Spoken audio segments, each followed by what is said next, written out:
I believe that there is nothing scarier than what we humans are capable of and capable of conjuring up.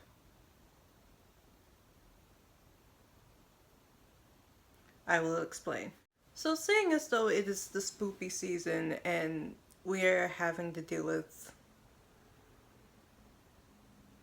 a lot of advertisements for horror movies, I thought it'd be a good idea to put my 2 cents out there of like horror movies in general, my take on them,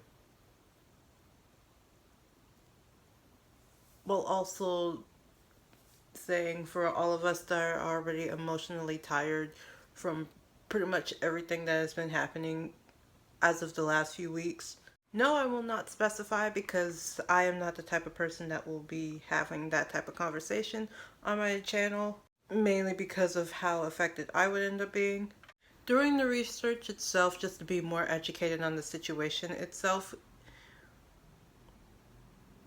would negatively impact my overall well-being. And I've already established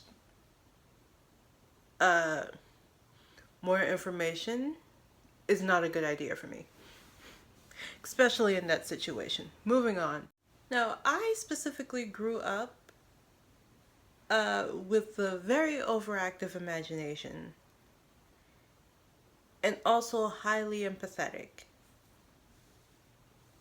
However, I did not realize that it was high levels of empathy or being able to put myself into someone else's shoes and feel the emotions of that situation.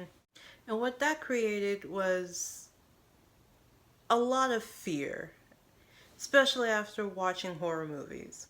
I don't think I should have watched Scary Movie 3 when I was 6. I think that scarred me more. Well, most people would be like, oh, scary movies, the Scary Movie franchise isn't even that scary. You're right. It's all fun and games until you see someone's nose literally just fall off of their face. Anyway, because of those situations, I wasn't really allowed to watch horror movies because of how affected I would end up being by them until I got to what I'm classifying as my numbed years, where I was just emotionally numb. Probably because of the amount of trauma, but we're moving on. And I was able to watch pretty much whatever.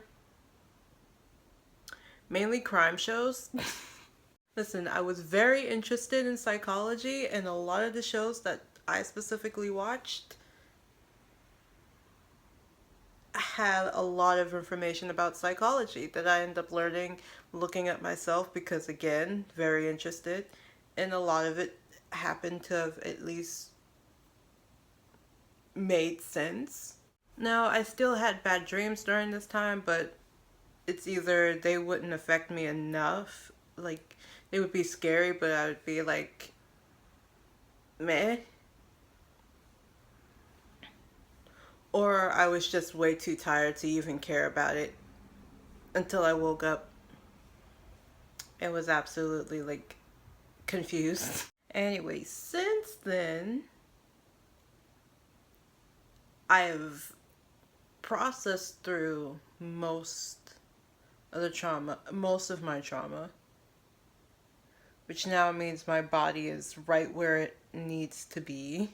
And I'm also back to being sensitive to horror, gore, and pretty much any type of like thing that's supposed to elicit an emotional reaction. Being highly empathic plus having already physically processed through my trauma equal just me having an uncomfortable feeling, but not even with just horror movies. I tried watching Frankenweenie for the first time like a week ago,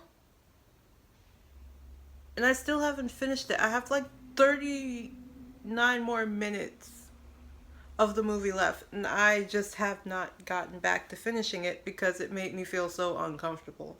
And while that might just be a Tim Burton thing, it I was able to get through Nightmare Before Christmas in one run. I'm seriously thinking about rewatching The Corpse Bride. There's something specific about Frankenweenie that just makes me feel uncomfortable. Anyway, I don't really know where I actually sit now when it comes to like horror films because I haven't really watched one in a while. And the closest I've gotten to watching a horror film was either watching a documentary on a serial unaliver or watching the first two seasons of American Horror Story. But if you do want to actually see how watching the documentary specifically affected me, because that was the the video itself is funny for several reasons.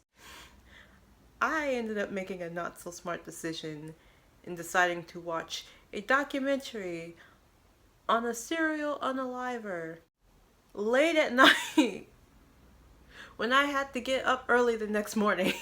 Needless to say, I've learned my lessons since then and have decided not to go ahead and do that. However, there had been other situations in which I ended up watching a someone else react to like what's supposed to be a scary video or just an eerie video, and like I couldn't even finish it because I was very uncomfortable. So yeah, there's that. I am now having to learn how to handle that because I had never had to deal with that before. And I think at least when it comes to either during or after you've processed a decent amount of a specific amount of trauma, you have to learn how to handle your own nervous system and make sure that you don't stay in survival mode or fight or flight mode for too long. And I am just now having to deal with exactly how difficult that would exactly how difficult that is.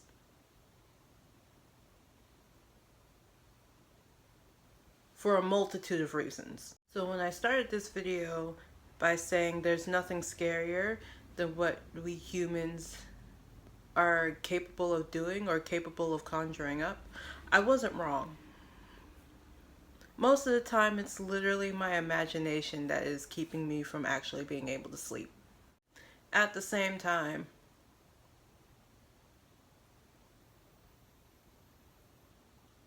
I feel like real life is scarier than any horror movie I've seen. Almost the idea of, I've already lived through a real life horror movie. No thank you. I've been Toki, aka your local internet friend, and let's all learn how to take care of our own nervous systems. Like unplug from the internet if we need to. Let's not pressure anyone into mainly watching anything. And something I have to constantly remind myself: if you do not feel comfortable, if you feel uncomfortable with something, you do not have to finish it. Though I also have this entire thing in my brain where if I start something, I have to finish it. This is the reason why I ended up watching the movie Black Swan and absolutely regretted it, and also watched the anime Banana Fish and absolutely regretted it. But yeah, all of that. Toki out.